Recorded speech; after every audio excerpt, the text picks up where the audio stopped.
జనసేన పవన్ కళ్యాణ్ పిఠాపురం నుంచి పోటీ చేస్తున్నారు.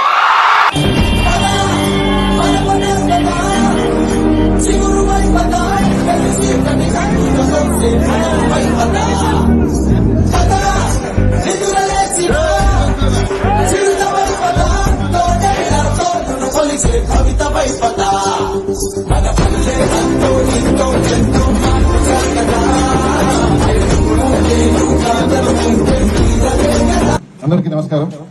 ముందుగా మన పార్టీ అధినేత జనసేనాని శ్రీ పవన్ కళ్యాణ్ గారికి, అలాగే నాగబాబు గారికి, అలాగే మనకి అజయ్ గారికి, పార్టీ నాయకులందరికీ, మరి ముఖ్యంగా పిఠాపురం ప్రజలందరికీ, నాకు ఎంతో ఇష్టమైనటువంటి రాయవరం సీను గారికి, అలాగే మన బొమ్మరాజు గారికి, మీ అందరికీ నా హృదయపూర్వక నమస్కారాలు.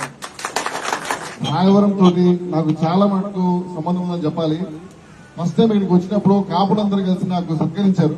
అది నాకు చాలా చాలా చాలా చాలా మెమరబుల్ గిఫ్ట్. అది మీ అందరు కూడా చాలా మంచి వ్యక్తులు, మీరందరూ కూడా చాలా బాగా రిసీవ్ చేసుకున్నారు. సో దానికి ఈ సందర్భంగా అందరికీ నేను ఒక థ్యాంక్స్ చెప్పాలనుకుంటున్నాను. ఈ 11వ అమరబాబు దినోత్సవం సందర్భంగా మనం అందరం కూడా చాలా బాగా పొద్దున్న సెలబ్రేట్ చేసుకుంటూ ఉన్నాము. అంతకంటే ఎక్కువ పండగ వాతావరణం క్రియేట్ చేసింది ఏంటంటే కళ్యాణ్ గారు పిఠాపురం రావడం. పిఠాపురం వస్తా అని అనౌన్స్ చేసినప్పటి నుంచి ప్రతి ఒక్కరు స్టేట్ మొత్తమే కాదు, ప్రపంచంలో అన్ని దేశాల్లో ఉన్న జన సైనికులు, వీర మహిళలు అందరూ కూడా ఎన్నో మెసేజ్లు, ఎన్నో కార్యక్రమాలతో స్టార్ట్ చేశారండి. ఆల్రెడీ నేను కూడా రాజోల్లో 2 రోజులు అక్కడున్న నాయకులతో మాట్లాడిద్దామని చెప్పి వెళ్ళిన వాడిని. నేను ఉండలేక నేనేమోకంటే ఎంత లేనా సరే వచ్చి పిఠాపురంలో మీ అందరితోటి ఎంతో కొంత టైం స్పెండ్ చేసి ఒక కేక్ కట్ చేసి సార్కి ఒక వెల్కమ్ చెప్తామని చెప్పి నేను కూడా రావడం జరిగింది.